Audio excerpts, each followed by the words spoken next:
მოგესალმებით მეგობრებო. ეს თეთრი კარავია და დღეს აქ სასაუბროდ შევიკრიბეთ საჯარო სკოლების პედაგოგები. მე გახლავართ ნინო მასწავლებელი, ქართული ენისა და ლიტერატურის პედაგოგი.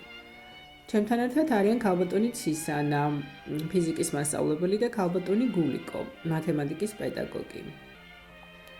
არ აქვს მნიშვნელობა, რომელი ქალაქის, რომელი სკოლიდან ვართ. მთავარია, რომ ყველას ერთი სადგევარი გვაერთიანებს. პირადად მე ერთ-ერთ ყველაზე დიდ პრობლემად მიმაჩნია ის, რომ დღეს წიგნიერება არაფერს აღარ ნიშნავს. აღარ არის პრიორიტეტი ნაკითხი ადამიანი.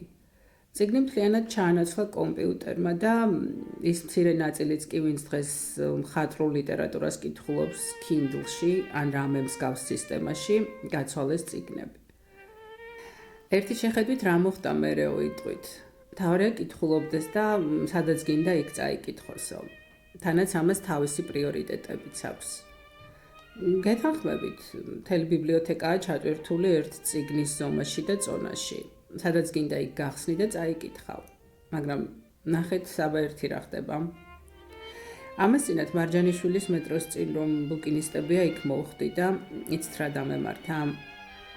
იმ წიგნებს, რასაც ჩემს ახალგაზრდობაში სანთლით ვეძებდით და რიგში ვიდექით, რომ წაგვიკითხა, ერთ ლარად ან 50 თეთრად იყიდება და არც არავინ ყიდულობდა. მეგობრებო, საკანცელარიო მაღაზიებში რვეულები ღირს 4 და 5 ლარი. აღარაფერს ვამბობ ბლოკნოტებზე, რომლის ფასიც დიდი ხანია ორნიშნაციფრია.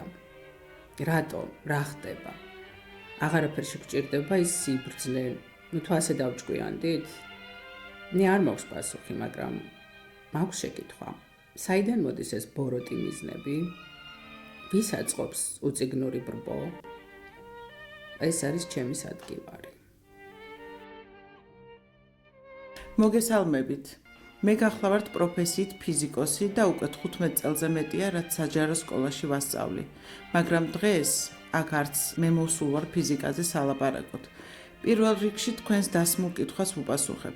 უწიგნური ბრბო რომ ადვილი სამართავია, ეს არ ახალია და ყველამ კარგად ვიცით. არც იმის მომხრე ვარ ჩემს ახალგაზრდობაში, ბევრ ოჯახში დეკორაციის ნაწილი რომ იყო ძვირფასი გამოცემებით ჩაწიკწიკებული წიგნები და ხშირად წაკითხული კი არა, გადაფურცლილიც რომ არ ჰქონდათ. მაგრამ რაც დღეს ხდება, უკვე ნამდვილი სიგიჟეა.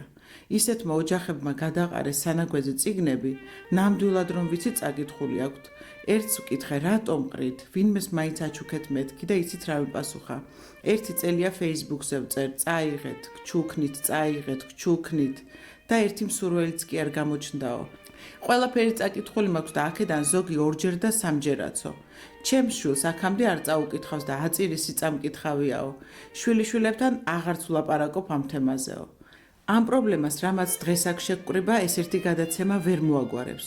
მაგრამ ჩვენ ვეცდებით დავიწყოთ და იმედია მერე სხვებით შემოგვიერთდებიან. არ ვიცი, მე მართლა ძალიან დაბნეული ვარ, ძალიან დაბნეული. მე გავაგრძელებ თუნებას მომცემთ. ერთია რომ რა თქმა უნდა მართლაც კატასტროფაა უწიგნური საზოგადოება. მაგრამ მე კიდევ უფრო სხვა საკითხი მაწუხებს. მიუხედავად იმისა, რომ მათემატიკოსი გახლავართ და ყველა მათემატიკოსი დამეთანხმება, თუ რა დიდი სიამოვნებაა, როცა რაიმე რთულ ამოცანას ამოხსნი.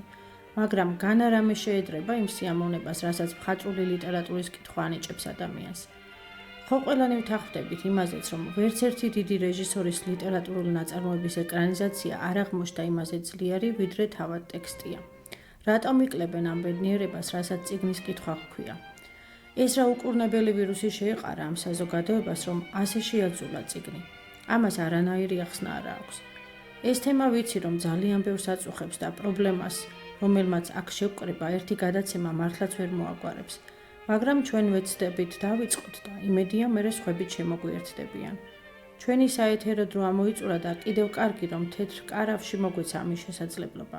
დიდი მადლობა ყურადღებისთვის და იმედს ვიტოვებთ, რომ ამ თემას გამგრძელებლებიც გამოუჩნდებიან. აბა კვლავ ერთი კვირით გემშვიდობებით. მომავალ შეხვედრამდე მეგობრებო.